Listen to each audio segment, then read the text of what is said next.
What if I told you that the story of Adam and Eve as we know it is just the beginning of a far darker and more dangerous war? A war so profound that its secrets have been hidden for centuries, waiting to be uncovered. What if the lost book of Adam and Eve is the key to understanding the true battle that began in Eden? In today's video, we are diving deep into the lost book of Adam and Eve, an ancient manuscript that has been preserved in the Ethiopian church for centuries. This book doesn't just fill in the gaps of the Genesis story. It reveals a terrifying secret about the spiritual warfare that began after Eden and continues to this day. We'll explore the hidden chapters of the Eden narrative and the cosmic struggle between light and darkness that shaped the first human's journey. From the deception in Eden to the return of forbidden knowledge, we'll uncover truths that challenge everything you thought you knew about the fall of mankind. 1. The discovery of the lost book. In the barren sands of Upper Egypt, a tomb lay forgotten for centuries, its secrets buried under layers of time and dust. When archaeologists finally unearthed it, they expected to find the usual treasures of ancient Egypt, gold ornaments and royal artifacts. But what they uncovered was something far more astonishing. Inside the tomb of the Egyptian noble, Tukan-Aen, a cedar box was found, adorned with strange symbols, a tree, a serpent, and 2 human figures. This was not an ordinary artifact. It contained ancient parchments written not in hieroglyphs, but in an ancient Ge'ez script, the sacred language of Ethiopia's oldest churches. These texts were centuries old, preserved in secret by the Ethiopian church, far from the prying eyes of the Western world. The discovery of this book shocked the world.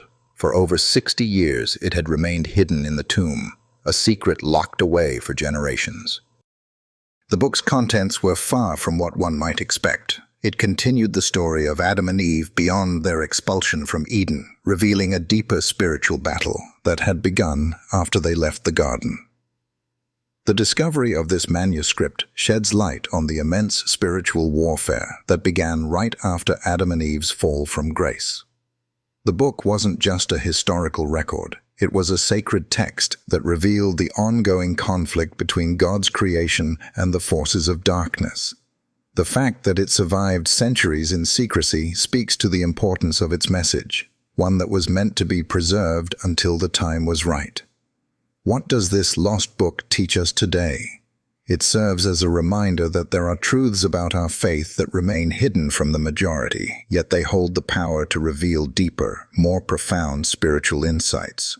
God has preserved these secrets throughout history, waiting for the right moment to unveil them. As modern Christians, we are called to reflect on the mysteries that are still preserved by faith communities across the world, hidden truths that, when uncovered, can illuminate our understanding of the spiritual battle we are all part of today. Just as the Ethiopian church held on to these ancient manuscripts, we must guard the truth of God's word, even when it challenges the way we've always understood it. Are we willing to embrace the hidden lessons from the past and allow them to guide us in our walk of faith? Just as Adam and Eve were called to understand the spiritual struggle they faced, we too must face the ongoing battle for our souls. 2. The Exile and the Cave of Treasures. After the gates of Eden slammed shut, Adam and Eve found themselves alone in an unfamiliar world, one filled with hardship, loneliness, and darkness. Gone was the radiant light of God's presence, replaced by a harsh, barren landscape. The paradise they once knew was no more, and the world was now a place of survival, struggle, and spiritual preparation. Their first days in exile were marked by sorrow and loss. The book of Adam and Eve describes their journey as a painful one, stumbling across a dry, cracked plain until they finally found refuge in the Cave of Treasures.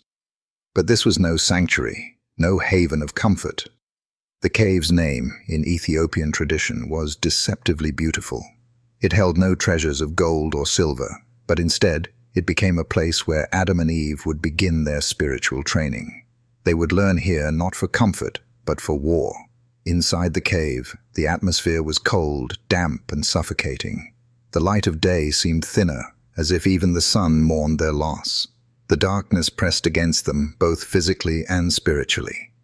Adam and Eve were now clothed in the rough garments that God had given them, a stark contrast to the glorious robes they had worn in Eden. These garments were no longer a symbol of divine favor, but of God's mercy, marking the beginning of a long journey in exile. It was in the cave of treasures that Adam's first response to his new reality was to weep. His cries filled the cave as he mourned the loss of everything he had known. Eve, too, wept by his side, overcome with the weight of their expulsion.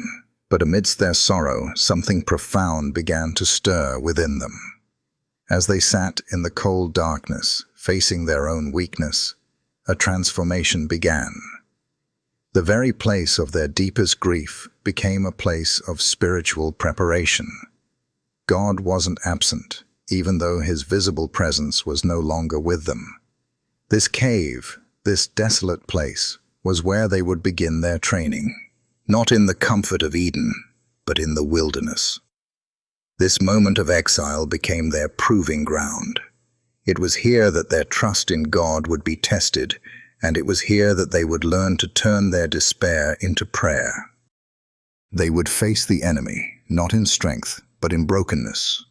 And from this very brokenness, God would begin to build the warriors who would eventually carry his promise forward. For us too, moments of hardship and exile in our own lives are often the places where God shapes us the most. Just as Adam and Eve learned to pray and trust in God's presence even when he seemed distant, we too must learn to trust God in our moments of difficulty and isolation.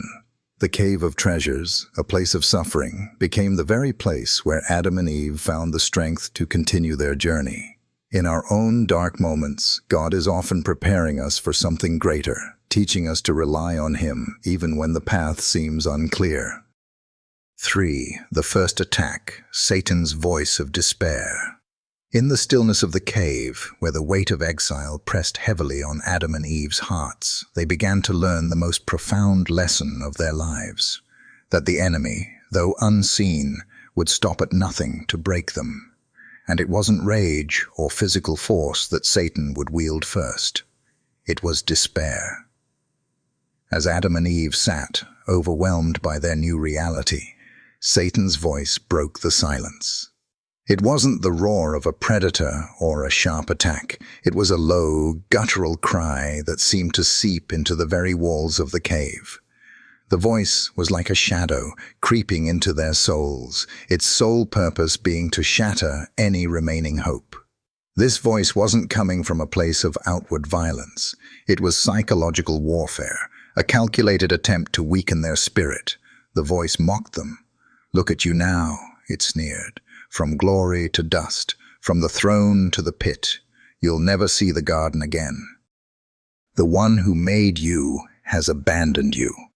It sought to twist the truth, to poison their thoughts with feelings of rejection and hopelessness.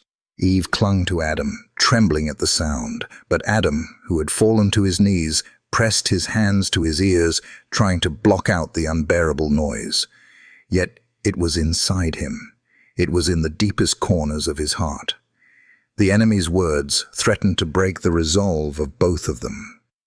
But it was in this moment of utter despair that something miraculous happened. Adam, through his tears, began to pray. Not the calm, perfect prayers he had spoken in Eden, but a desperate cry from a soul in pain.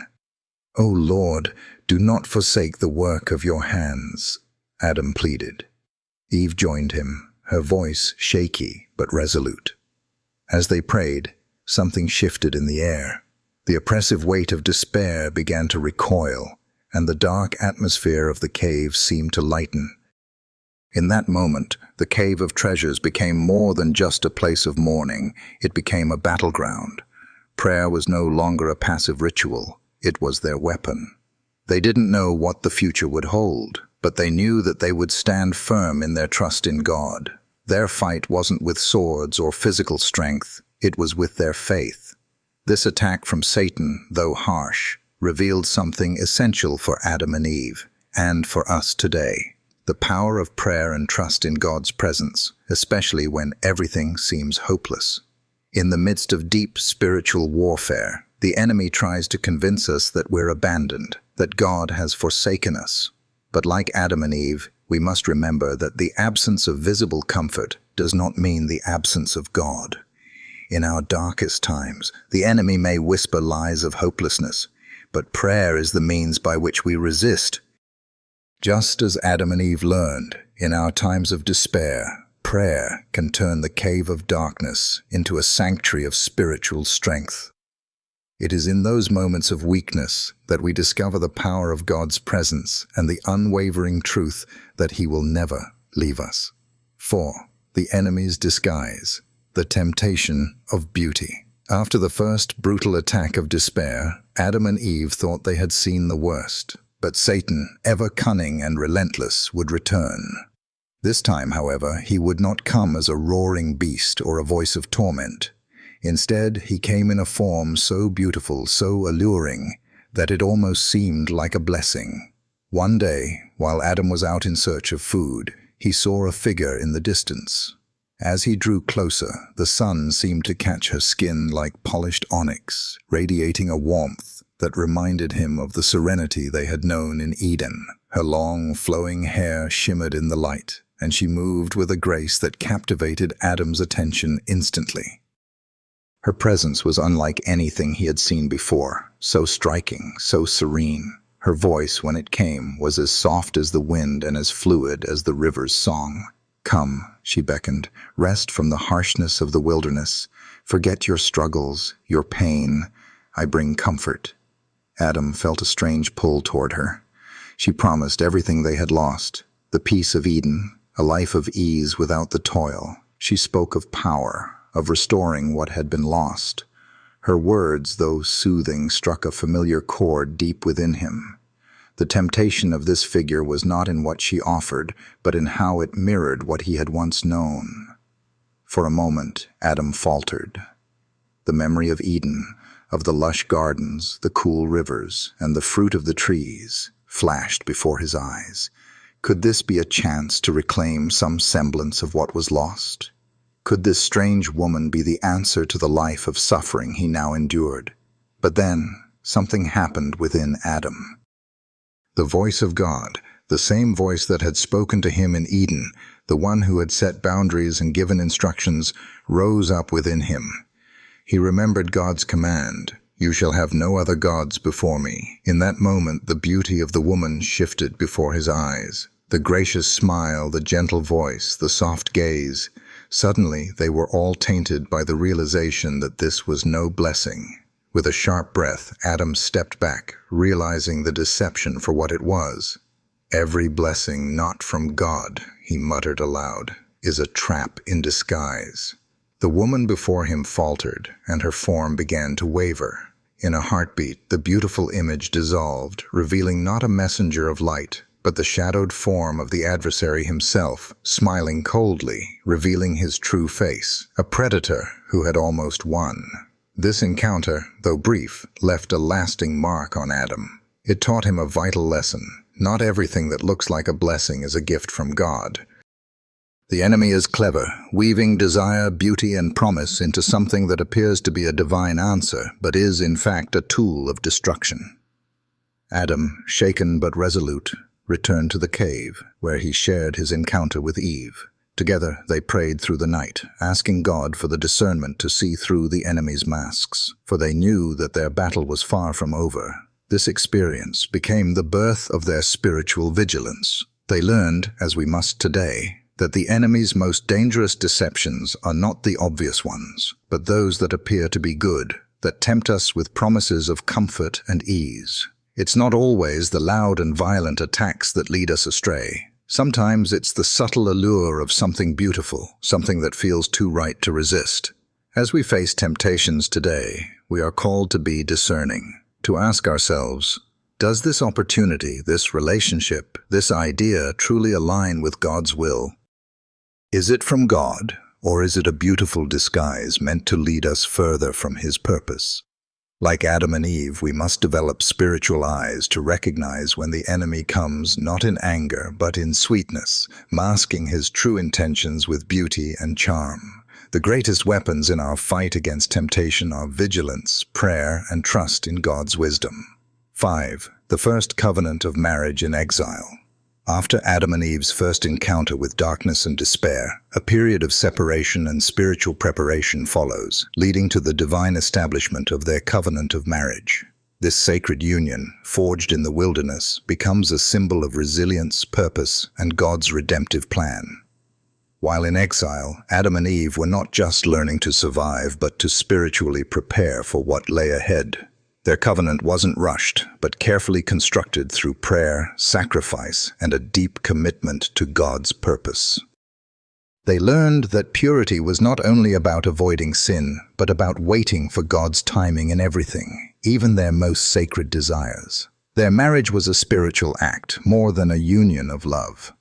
It was a declaration of loyalty, both to each other and to God's promises. God's blessings in this moment were not coincidental. They were prophetic. The gifts given to them, gold, frankincense, and myrrh, pointed to the future Messiah who would come through their line, establishing the ultimate covenant. In today's world, we often rush relationships or marriages, forgetting that the strength of such a bond comes from spiritual preparation. The sacredness of a marriage is not found in just the vows spoken, but in the commitment to purity, waiting, and divine purpose. Adam and Eve, despite the trials of their exile, gave us a lasting lesson on the sanctity of marriage.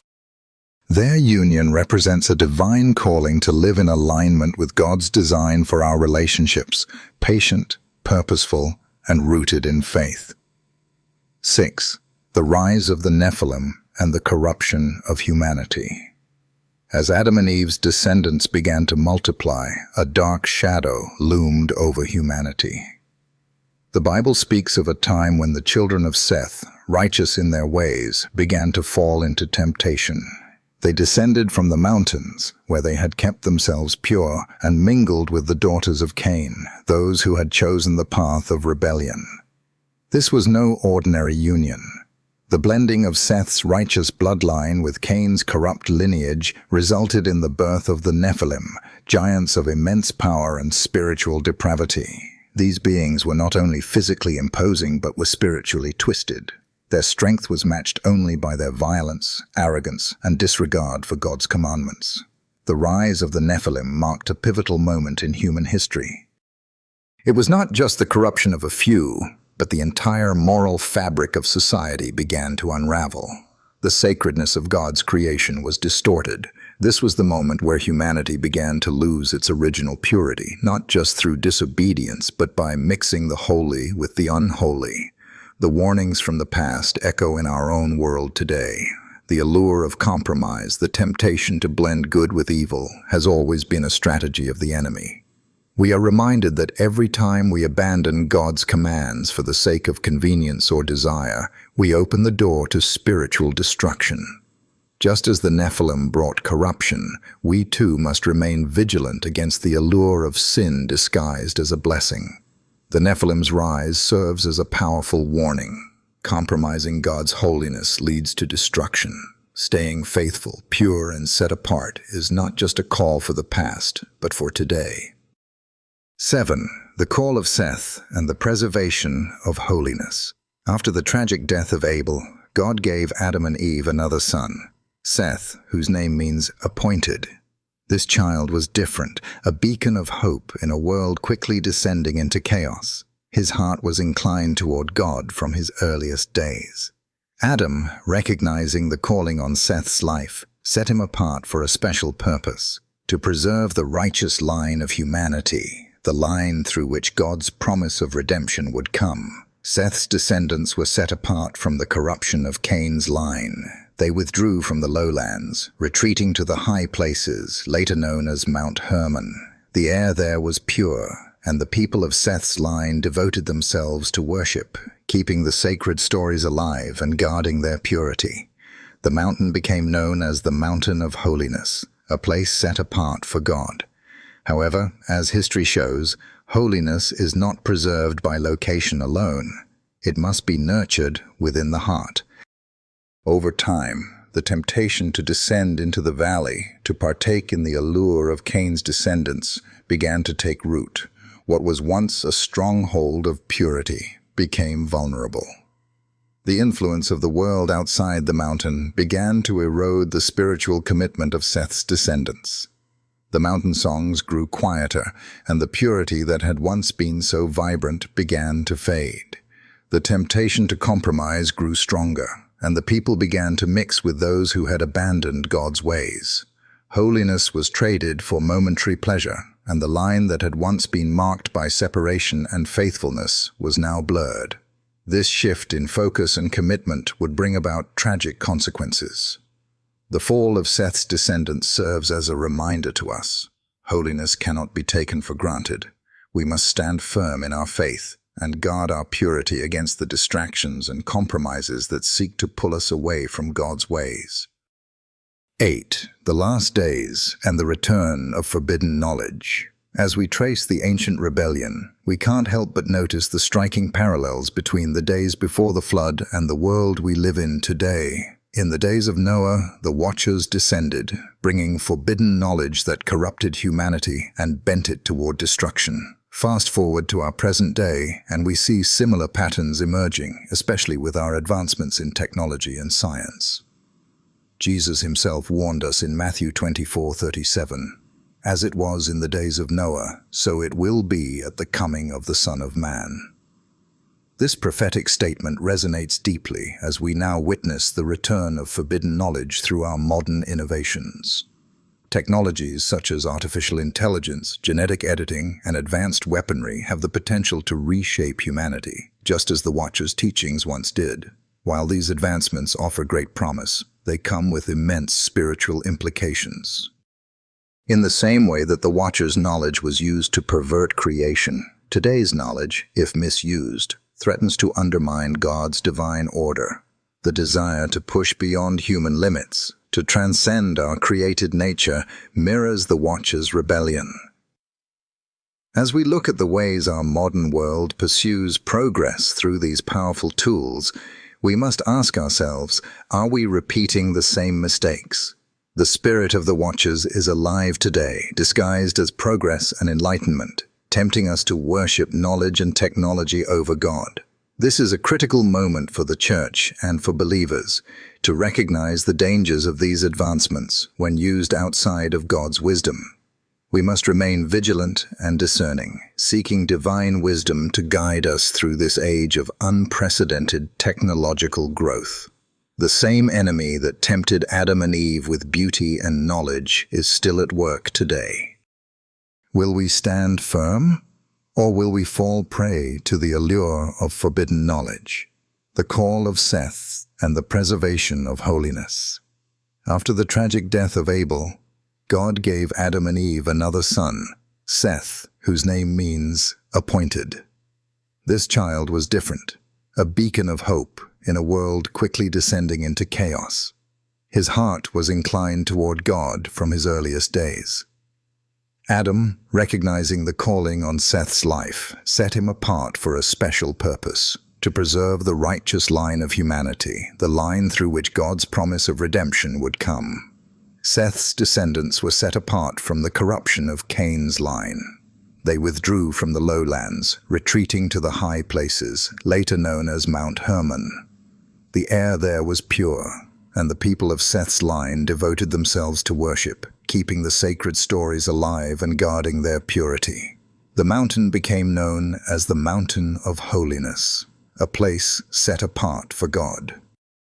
However, as history shows, holiness is not preserved by location alone. It must be nurtured within the heart. Over time, the temptation to descend into the valley, to partake in the allure of Cain's descendants, began to take root. What was once a stronghold of purity became vulnerable. The influence of the world outside the mountain began to erode the spiritual commitment of Seth's descendants. The mountain songs grew quieter, and the purity that had once been so vibrant began to fade. The temptation to compromise grew stronger, and the people began to mix with those who had abandoned God's ways. Holiness was traded for momentary pleasure, and the line that had once been marked by separation and faithfulness was now blurred. This shift in focus and commitment would bring about tragic consequences. The fall of Seth's descendants serves as a reminder to us. Holiness cannot be taken for granted. We must stand firm in our faith and guard our purity against the distractions and compromises that seek to pull us away from God's ways. Conclusion. Today, we've uncovered the lost book of Adam and Eve, revealing the deep spiritual warfare that took place after their exile from Eden. Through this ancient text, we've discovered hidden battles, including Satan's tactics to corrupt humanity, the rise of the Nephilim, and the powerful covenant that Adam and Eve embraced. These ancient accounts offer timeless lessons about faith, obedience, and vigilance against spiritual deception.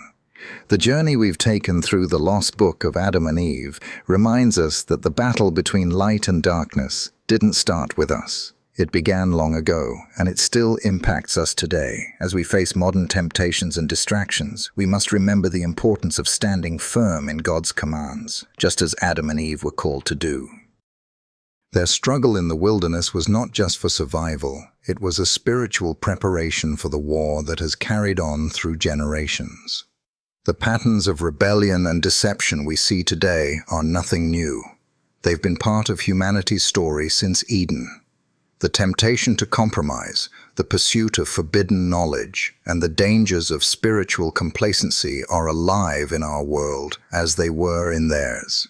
We must guard our hearts and minds, recognizing that God's truth is the only safeguard against the enemy's lies.